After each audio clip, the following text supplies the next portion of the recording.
ओम जय हो।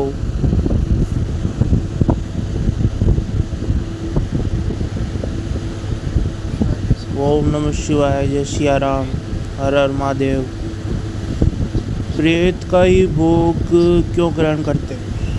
प्रेत भाई, बच्चे ने एक ने पूछा मेरे को कि इस पर आज वीडियो बनाओ आप, तो मैं बना देता हूँ। आखिर प्रेत पितरों का ही क्यों भोग ग्रहण करते हैं? आपने सुना होगा कि जब किसी के ऊपर तंत्र क्रिया होती है या किसी पर नेगेटिविटी किसी घर में होती है तो भोग को भी वह ग्रहण करती है, पर हर किसी से ऐसा नहीं होता है। कुछ केस में ऐसा भी होता है कि नेगेटिविटी आपका बढ़कर भक्षण कर लेती है, इतनी कर लेती है कि फिर वे अपने पूजा पाठ से किसी भी प्रकार से नहीं रुकती। तो पितरों का ही क्यों, अन्य का क्यों नहीं ग्रहण करती? मैं इस वीडियो में पूरा जानोगे। आप वीडियो को ध्यान से सुनना, एक एक बात को समझना, चीज़ लास्ट तक सुनना। एक एक चीज़ को समझ में आए तो चैनल को सब्सक्राइब करना, लाइक करना, कमेंट करना। दरबार चैनल में यही मैं चीज़ आगे भी बताने वाला हूँ। आपके सीधे हाथ पे जो लाल कलर का बटन आ रहा है उसको सब्सक्राइब कर लो और लाइक करके शेयर कर लो।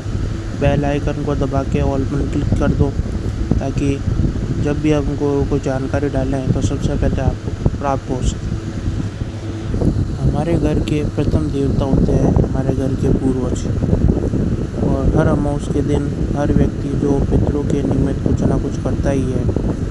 अठावले निमित्त कुछ ना कुछ जरूर किया जाता है।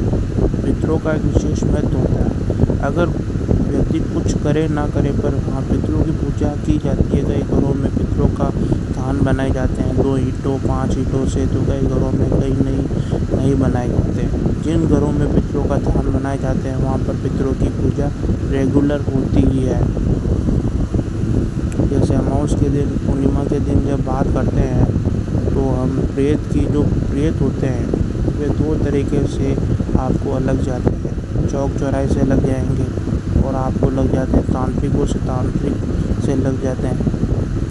जो आपको नेगेटिविटी भेजते हैं वो इतनी पावरफुल होती है कि वे रोक पाना बहुत ही रेयर चांस होता है कि वे आपके पितृ उसको रोक पा रहे हैं या आपके कुल देवता उसको रोक पा रहे हैं।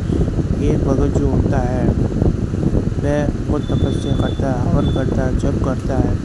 वह इस योग्य होता है कि वह उस क्रिया को पलटवार दे सके, उसको रोक सके। एक नॉर्मल लाइफ में जो कि 99% पर लोग एक नॉर्मल पूजा पाठ करते हैं उससे ये सामर्थ्य नहीं है, उससे ये मतलब पलटवार नहीं हो सकता तांत्रिक क्रियाओं को रोक पाना। क्योंकि तांत्रिक के साथ हुई बहुत सारी शक्तियों को, तामसिक शक्तियों को, शमशान की शक्तियों को आपके घर में प्रवेश कराता है और उसमें कई चीज़ों का वो सहारा लेता है।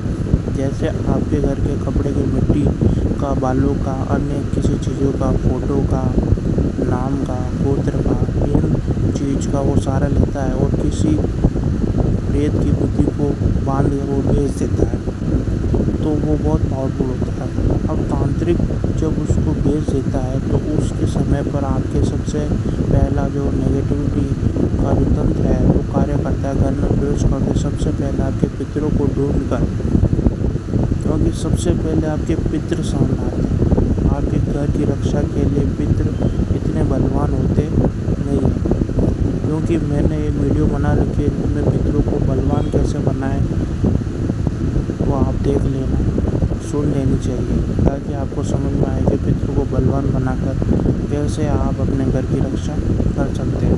तो सबसे पहले आपके पितृ सामने आते हैं, आपको पितरों की शक्ति को वो तांत्रिक बांध देते हैं। वो शक्ति आपके पितरों को मान देती है। वह शक्ति उस स्थान पर जाकर बैठ जाती है जहाँ पर आपके पितृ विराजमान है। जब बात करते हैं पितरों की भोग ग्रहण क्यों करते हैं, देखो, एक सिंपल सी बात है, जो कमज़ोर होगा उसी पर बल दिखाएगा। व्यक्ति उसी प्रकार आपके जो पितृ होते हैं वो कमज़ोर होते हैं, तो उन्हीं पर वे बल दिखाते हैं। कुल देवी कुल देवता आपके सामने नहीं है, क्योंकि वो कई तो ऐसे होते हैं जिनको घर के कुल देवी कुल देवता का ही नहीं पता लगता। कई लोग अपने कुल देवी कुल देवता को जागृत तक नहीं कर पाते हैं। बच्चे बार बार ये प्रश्न पूछते हैं कि गुरुजी कुल देवी कुल देवता को तंत्र क्यों नहीं रोक पाते, उस नेगेटिविटी को क्यों नहीं रोक पा सकते। मैं आपको बता दूँ, ये बच्चा कोई भी शक्ति, क्योंकि तांत्रिक ने तो जागृत करके भेजी है ना, पर क्योंकि आपके कुल देवी कुल देवता पितृ जागृत हैं। अगर वो जागृत नहीं है तो इसका मतलब नहीं रुकेगी, तो उनकी जागृति देनी पड़ती है, उनको जागृत करना पड़ता है। केवल गाड़ी होना ही बड़ी बात नहीं है। गाड़ी होने से आपकी मंजिल पर नहीं पहुंच सकते। आप गाड़ी है, आप बैठोगे, प्रॉपर चलाओगे, यानी कि आप स्टार्ट करोगे, तब जाके वो पहुंचेगी। यानी कि जागृत करोगे उससे, ठीक है, एक्टिव करोगे। उसी प्रकार से देवताओं का होता है, कुल देवी कुल देवताओं का होता है। आपने अगर उनको जागृत कर रखा है तो उस हिसाब से वो कार्य नहीं करेंगे, रोकेंगे नहीं आओगे तो ध्यान रखना इस चीज़ों का। अब पितरों को भोजन कैसे ग्रहण करते हैं? प्रीत, जब आप अमावस्या करते हो तो कुछ अपने पितृ को निमित्त करते हो, सभी करते हैं। वह जब जा रहा है, बीच में नेगेटिविटी गई तो पितरों तक वो पहुंचने ही नहीं देते। भाई, जिस व्यक्ति के हाथ पैर बंधे हुए हैं वह भोग ग्रहण कर सकता ही नहीं, कर सकता है उसी प्रकार पितरों को बांध दिया जाता है। वह इस योग्य नहीं रहते कि उस भोग को, उस सामग्री को वो ग्रहण कर पाए। तो ये थी आज की वीडियो। आप सभी तक शेयर करना, सब्सक्राइब करना, और आप समझ गए होंगे इस वीडियो को पूरी को। हर हर महादेव।